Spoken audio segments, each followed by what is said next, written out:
Okay, MCOM Part 2, Semester 4, what we have started is Personal Financial Planning. Yes, all of a sudden lottery मिल गई, वो तो एक book मिल गई, चलो ठीक है कर लेते मैं बोला। बट जितना होगा उतना पूरा सिलेबस पॉसिबल नहीं है एक दिन में। आप लोग समझ सकते हो कि मुझे भी प्रिपेयर करना पड़ता है और फिर सिखाना पड़ता है। कल तो ठीक था, कल लॉजिकल था, आज भी लॉजिकल ही है वैसे देखा जाए तो। थोड़ा थोड़ा बहुत नजर तो मारनी पड़ती है, राइट। अननेसेसरी गलत सिखाऊं इससे अच्छा थोड़ा बहुत प्रिपेयर करके फिर सिखाऊं। That will be much more helpful for you. And उस हिसाब से एग्जाम्पल्स बनाओ, वो एग्जाम्पल्स को याद करो, डे टू डे लाइफ में से आप लोग के साथ कनेक्ट करके दे दो ताकि आप उसको एग्जाम्स में लिख सको अपने। It's difficult task actually, but ठीक है चलता है। रिस्क नहीं लिया तो क्या फायदा, है ना। तो रिस्क लाइफ में हर एक के है, डे टू डे लाइफ में रिस्क है।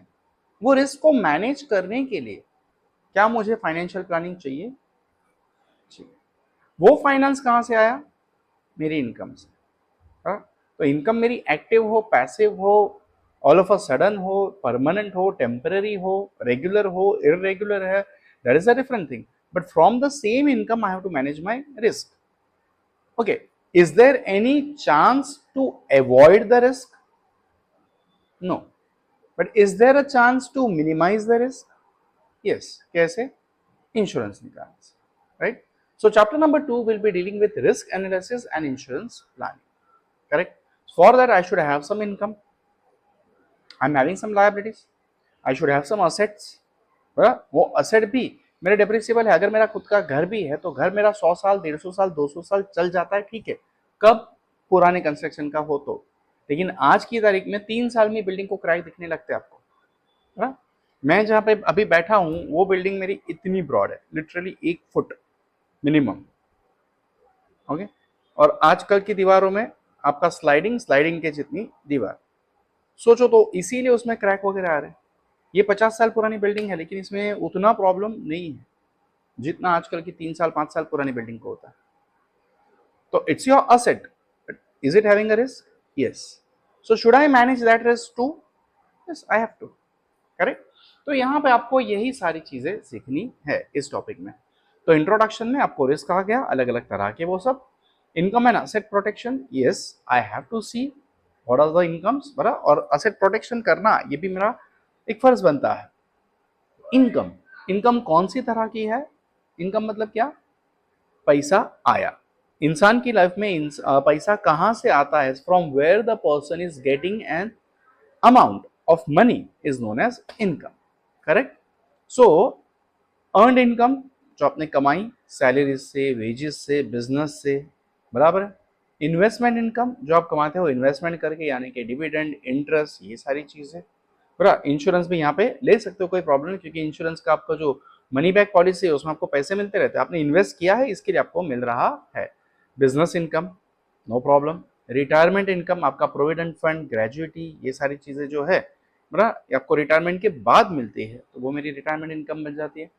पैसिव इनकम्स, अभी मैं चैप्टर्स वगैरह यहाँ वहाँ लिखता हूँ। अब मेरा वैसा नहीं है कि मुझे कोई मिल गया आज तक स्पॉन्सर, लेकिन बहुत सारे बड़े बड़े ऑथर्स जो है वो लोग क्या करते हैं, चैप्टर कंट्रीब्यूट करते हैं, बुक लिखते हैं और उसका छपते रहता है, उसके ऊपर उनको रॉयल्टीज मिलती रहती है। तो are they doing anything actively? No, just once. Baghban मैंने एग्जाम्पल आपको दिया था बीच में किसी एक सब्जेक्ट में, करेक्ट। तो अमिताभ ने एक ही बार बागबान लिखी लेकिन उसको रॉयल्टीज मिलने वाली है, करेक्ट।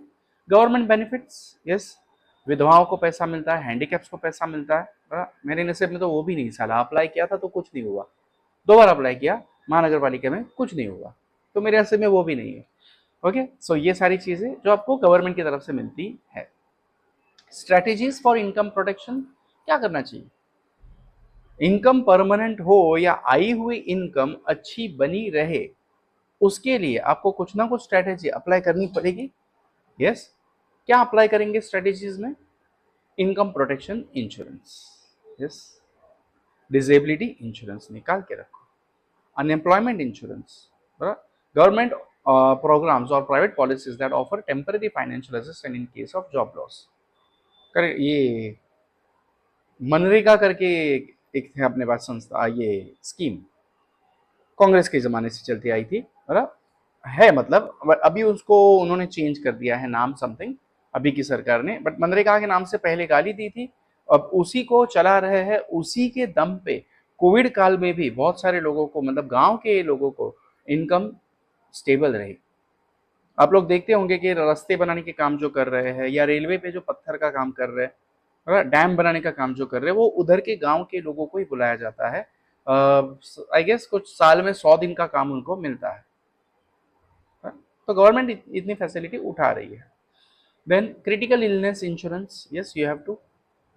अगर आप केमिकल की फैक्ट्री में काम कर रहे हो तो क्या आपके मालिक ने आपके लिए वो इंश्योरेंस निकालना चाहिए या नहीं निकालना चाहिए? Chemical is always risky, बराबर, it's going to harm you physically somewhere or the other in long term or in short term. Textile industry में काम करने वाले लोगों को भी, मेजॉरिटी लोगों को पाया गया है कि उनको लंग्स का वगैरह या फिर विंड पाइप का वगैरह प्रॉब्लम होता है, क्योंकि वो टेक्सटाइल के छोटे छोटे minute particles they are going in and they are harming their lungs, happens. तो उधर इंश्योरेंस निकाल के रखो तो अच्छी बात है। Life insurance with income benefits, जैसे मैंने बताया कि रिटायरमेंट प्लान वाले अगर मैंने ले लिया है तो उसको आपको हर साल आपको मिलते रहता है, कुछ एक फिक्स अमाउंट, कम होता है लेकिन मिलता है। Emergency fund as safety net, आप किस तरह से फाइनेंशियल इनकम को आपके प्रोटेक्ट करोगे, बराबर है। तो एक इनकम प्रोटेक्शन इंश्योरेंस निकालो, दूसरा इमरजेंसी फंड रखो, बाजू में रखने ही पड़ते हैं। मैंने कल आपको एक एग्जांपल दिया था कि कोई एक कंपनी ने 30,000 लोगों को सुबह सुबह मेल भेज दिया दैट यू आर डिसकंटिन्यूड, लेकिन उनको 3 महीने का पगार भी दिया। क्यों?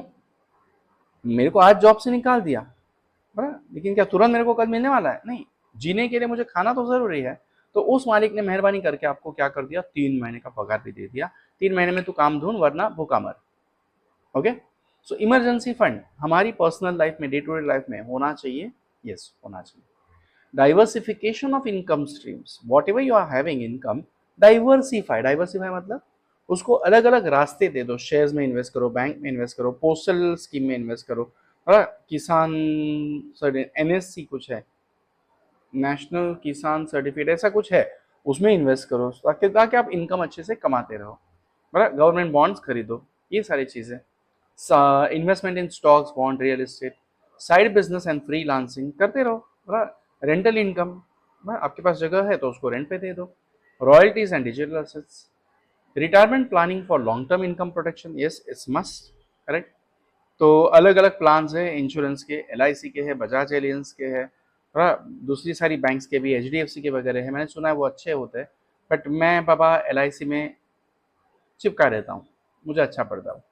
डेप्ट management for sustainable income protection, yes whatever debts are there, कर्जे जो भी है, manage them very properly so that you don't get over burden with that. कल के हम लोग ने उसमें देखा था, राइट, चैप्टर नंबर 1 में वी हैव सीन।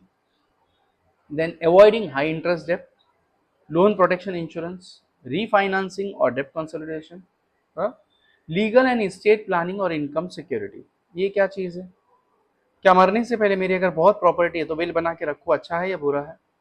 अच्छा है, मेरे बाद झगड़े नहीं होंगे, right. So whatever properties, assets you are having, whatever income you are having, redivided legally आपके जो हायर है उनको पहले से दे के रखो, correct. Wills and trust, power of attorney, tax efficient strategies, much necessary. Workplace benefit for employer sponsored protection plan, yes zaruri hai। Many employers offer benefits that enhance income protection such as employer sponsored disability insurance, health insurance plan, retirement contribution matching, adjusting financial plans to economic change, yes। आज महंगाई जितनी बढ़ रही है उसमें अगर मैं सिर्फ ट्रेडिशनल इन्वेस्टमेंट करूंगा तो चलेगा क्या? नहीं। कल मैंने एक ऑप्शन स्कीम वाला बोला था, मेरे कॉलेज में एक है बंदा, मैं उससे सीखूंगा। क्यों? वो बोल रहा है दिन के 1000 रुपए का मेरा टारगेट है, अब दिन का 1000 वो कमा रहा है, यानी 30,000 महीने के आ गए प्लस उसका सैलरी, तो जो भी इन्फ्लेशन है he can manage it very well, right. हाँ, बट वो 1000 का रोज का पार्टी ना करे तो, यस ओके, क्योंकि जब बिना मेहनत के मिलता है तो हमें कदर नहीं होती। Increase saving during economic बूम्स, adopt a job market trend and maintain flexible budget, बराबर। तो ये कैसे करना है फाइनेंशियल प्लान को इकोनॉमिक चेंज के हिसाब से एडजस्ट, उसके उन्होंने 3 एग्जांपल दे दिए हैं। असेट बोले तो वो चीज जिसके सामने मैं पैसा जनरेट कर सकता हूं, या मेरी दूसरी लैंग्वेज में बोलता हूं कि वो चीज जो अगर खो जाए, जल जाए, चोरी हो जाए तो मैं रोता हूं, properties, right. Anything which is having a economic exchange value in future is known as my asset. Correct. तो टाइप्स ऑफ असेट्स में पर्सनल फाइनेंसिंग में आपके लिक्विड असेट्स यानी कि cash and cash equivalent, fix assets आपके घर गाड़ी furniture ये सारी चीजें बराबर है जो आप यूज करते हो और इन्वेस्ट उसमें करते हो. इन्वेस्टमेंट असेट्स आपकी अलग अलग तरह की इन्वेस्टमेंट्स है, शेयर्स है, डिबेंचर्स है, bonds and all those things. Retirement assets जो आपके पहले हम लोग ने देखे gratuity pension and all those things. Business assets business करता है बंदा तो बिजनेस के असेट्स है ही उसके, IPR and all those things बराबर है. स्टॉक उसका, उसका फर्नीचर, उसका गुडविल. पर्सनल असेट्स यानी कि पर्सनल मेरे खुद के असेट्स बराबर, तो जरूरी है jewellery and all those things होती है, जरूरी नहीं है मेरे लिए तो जरूरी नहीं है. आप लोग मेरे को कभी नहीं देखो कि मैं बहुत सज धज के रहता हूँ ना. मेरे पास हाँ अंगूठिया वगैरह कभी पहनता हूँ तो वो नकली वाली, क्योंकि थोड़ा डॉनगिरी मुझे पसंद है, टपोरी टाइप. बाकी सोना चांदी में नहीं पहनता ज्यादा, रेयर केस त्योहारों में पहना तो. Strategies for assets protection in financial planning. अब असेट प्रोटेक्शन कैसे किया जाए पर्सनल लाइफ में, राइट? तो अलग अलग स्ट्रैटेजी उन्होंने दिया है. क्या है? Compressive comprehensive insurance coverage. Yes, remove insurance of different types. Term plan लेके रखो, बड़ा एन्युटी प्लान लेके रखो, रिटायरमेंट बेनिफिट वाले लेके रखो, पेंशन प्लान लेके रखो. तो आपका जो भी इन्वेस्टमेंट किया हुआ है वो आपको रिटर्न्स देते रहेगा इन वन और द अदर फॉर्म. अब मैंने कर्जा लेके रखा हुआ है अच्छा खासा आजकल, मेरे दिमाग पे नहीं तो भी नियरली 1-1.5 लाख का कर्जा है, लेकिन मैं फिलहाल स्टेबल हूँ क्योंकि वो कर्जा खत्म होने वाला है 27 में. एक मेरा है जो, दूसरे मेरे ऐसे देने हैं कैश फ्रेंड्स को, वो भी हो जाएंगे मैनेज, कोई प्रॉब्लम नहीं है. लेकिन वो जो 1.5 लाख का कर्जा मेरा जा रहा है अभी, तो 28 के जनवरी में मेरा एक फंड आने वाला है, एक इंश्योरेंस पॉलिसी मैच्योर होने वाली है. इसलिए मैं मेंटली फ्री हूँ थोड़ा कि चलो तभी आ जाएंगे, हो जाएंगे वापस stable, right? So that planning is important. Establishing trust for assets protection. Yes. Diversification of asset portfolio. एक ही टाइप में इन्वेस्टमेंट मत करो, अलग अलग इन्वेस्टमेंट करो, फायदा होता है. स्ट्रैटेजिक डेप्ट मैनेजमेंट, कर्जे का पेमेंट स्ट्रैटेजी फुल करो एकदम. जैसे हाई इंटरेस्ट वाला पहले दे दो, लो इंटरेस्ट वाला पहले दे दो, फिर मीडियम वाले देते रहो, या फिर डेली एक्सपेंस पे कम करो. कल हम लोगों ने टॉपिक नंबर 1 में जो देखी स्ट्रैटेजीज वो. Then asset titling and ownership structure. ये क्या है मुझे भी नहीं पता, पढ़ लेते हैं. Proper assets ownership structuring helps minimising financial liabilities and legal disputes. बराबर है. जो भी है प्लान करके रखो ताकि आपको बाद में झगड़ने की जरूरत ना पड़े. आज मेरा असेट, आज मेरी प्रॉपर्टी अच्छे से मैनेज होगी तो कल तेरी माँ का मेरे बाप का होगा नहीं. आज ही पूरा लीगल हायर जो भी है, मेरे वारिस जो भी है, उनके नाम पे करके रखो. Estate planning and wealth transfer strategies. Yes, it's much needed. Correct. Tax efficient investment strategies. Insurance में डालो, टैक्स नहीं लगता. शेयर्स में इन्वेस्ट करो, टैक्स नहीं लगता. गवर्नमेंट बॉन्ड्स खरीदो, टैक्स नहीं लगता. कि गवर्नमेंट क्या बोलती है, हमें ही पैसा दिया और हम ही आपसे टैक्स लगाए. नहीं, हमने आपने पैसा दिया, इसके लिए हमारे प्रोजेक्ट हुए, तो हम आपको इसके ऊपर टैक्स नहीं लगाएंगे. Simple. Emergency fund and liquidity management. Yes, it's important. Regular financial review and risk assessment. देखो सेम पॉइंट्स रिपीट हो रहे हैं. करेक्ट. बस बेस जान लो, बेस के बाद आप उसका केस स्टडी या केस स्टडी का बाप आए, हम लोग उसका जवाब दे पाएंगे. Do not worry as such. Yes. Regular financial reviews and risk assessment check करते रहो. कल भी हम लोग ने देखा था, मतलब चैप्टर नंबर 1 में हमने देखा था. Legal safeguards and against law suits and creditors. Yes. Cyber security and identify threat protection आज की तारीख में बहुत जरूरी है. Long term planning and financial discipline, this is also required at a highest level. Correct. Property अगर है तो प्रॉपर्टी मतलब मेरा जमीन जायदाद गाड़ी, हाँ क्या उसमें रिस्क है? उसमें क्या रिस्क है सर? है ना, है. क्या है? आग लग सकती है, भूकंप आ सकता है, वॉल्केनो इरप्शन हो सकता है, फ्लड आ सकता है, नेचुरल डिजास्टर्स है. व्हीकल की बात करो तो चोरी हो सकती है, कोई तोड़फोड़ कर सकता है. आज की तारीख में बहुत हो रही है तोड़फोड़, तो है ना, गाड़ियां तोड़ बस. और गाड़ियां गरीब की ही टूटेगी, कोई अमीर के बंगले पे जाके गाड़ी नहीं तोड़ेगा उसकी. यस, नहीं होना चाहिए. ये सब नहीं होना चाहिए. जब आप गरीब को नुकसान पहुंचा तो एक हाई लगती है, और ये हाई पर्सनल फाइनेंस पे अफेक्ट करती है. Yes, I believe in Karma, and इसलिए मैं आप लोग को ये सारी चीजें भी बताते रहता हूं और बताऊंगा. राइट. कोई भी चीज ऐसी मत करो जिससे आपको हाई लेनी पड़े. So property risk, yes there are different types of property risk. एक नेचुरल डिजास्टर, मैंने आपको एग्जांपल ऑलरेडी दे दिए है. अर्थक्वेक है, फ्लड है, हरिकेन है यानी कि तूफान है, राइट, वाइल्ड फायर है, आग लग जाती है, बरं, वणवा मराठीत आपण म्हणतो त्याला. फायर रिस्क है, residential and commercial fire risk, बरं, बिल्डिंग में आग लग जाती है. वसई में एक हादसा हुआ परसों, 4 दिन हो गए, कॉलेज के आसपास ही एक बिल्डिंग में अचानक आग लग गई, धूम, फ्लैट में से. उसी बिल्डिंग में 2 साल पहले सिलेंडर जला था. ऐसा मतलब बिल्डिंग देख के मुझे लग रहा है कि वही बिल्डिंग थी वो. होता है, yes. Industrial fire, yes, no problem in that. Theft and burglary, चोरी होती है, यस होती है, घर में भी होती है, बिजनेस प्लेसेस पे भी होती है. वीक सिक्योरिटी मेजर्स, सीसीटीवी आपने लगाए नहीं है, या तो फिर सीसीटीवी आपके कवर नहीं कर रहे, या तो आपके पास बैकअप नहीं है सीसीटीवी का, तो चोर कैसा पकड़ा जाएगा, है ना. कमर्शियल प्रॉपर्टी थेफ्ट है बाबा, कार थेफ्ट एंड वेंडलिज्म, तोड़फोड़ यानी vandalism. Okay. Accidental damage, yes, होता है. तो एक्सीडेंटल डैमेज में water damage risk, structural collapse, Bhiwandi में 2 साल पहले हुआ था, पूरी की पूरी बिल्डिंग धुप जमीन में चली गई, तीसरा माला ग्राउंड फ्लोर बन गया. होता है, क्योंकि बिना रिश्वत के कंस्ट्रक्शन होते हैं ना अपने देश में. कहाँ कोई रिश्वत है, जरा भी नहीं, है ना. Wear and tear, easy language में हम लोग क्या बोलते हैं, डेप्रिसिएशन, बराबर. तो डेप्रिसिएशन होता है प्रॉपर्टीज का, यस होता है. होम एजिंग एंड डिटोरेशन, मैंने इसी बिल्डिंग का और आजकल के बिल्डिंग का बोला आपको. Vehicle wear and tear risk, yes yes.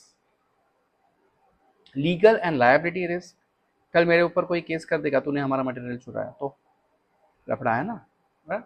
Tenant and landlord dispute होता है, यस होता है. जोनिंग एंड कंप्लायंस रिस्क, आपने इंडस्ट्रियल एरिया में रेसिडेंशियल प्लॉट बांध दिया या रेसिडेंशियल एरिया में इंडस्ट्री बांध दिया, होगा लफड़ा, होगा, क्यों नहीं होगा, जरूर होगा.